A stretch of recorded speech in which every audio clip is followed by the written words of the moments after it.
বাবা রে, তুমি কাজে যাইবা না? সারাদিন খালি কাজ কাজ কাজ। একটু মোবাইল টিপবো, বান্ধবীর সাথে কথা বলবো, হ্যাঁ ভাবতেছি না। আমি এত কষ্ট করতে পারবো না। বাবা রে, ভাগ্য এমনি এমনি আসে না। পরিশ্রম করলে ঘরের দরজা তবে করা না। সারাদিন খালি কাজ কাজ কাজ। এত পরিশ্রম আমি করতে পারবো না। ভাগ্যে যা আছে তাই হবে। আজকে যে ভাত খাচ্ছিস, যে কাপড়গুলো পরতেছিস, সব আমার পরিশ্রমের ফল। আপনি তো সবসময় পরিশ্রমের কথা বলেন, তো পরিশ্রম করে লাভ হলো কি?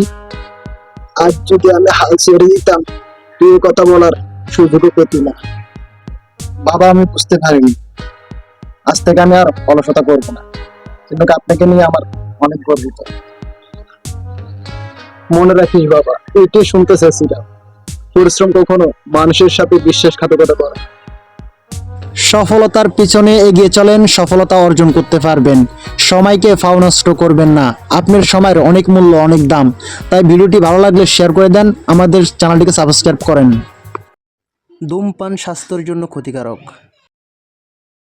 নিজের লাইফটা নষ্ট করো না। আমাদের ইউটিউব চ্যানেলটিকে সাবস্ক্রাইব করো, ফেসবুক পেজটিকে ফলো করে আমাদের পাশে থাকো।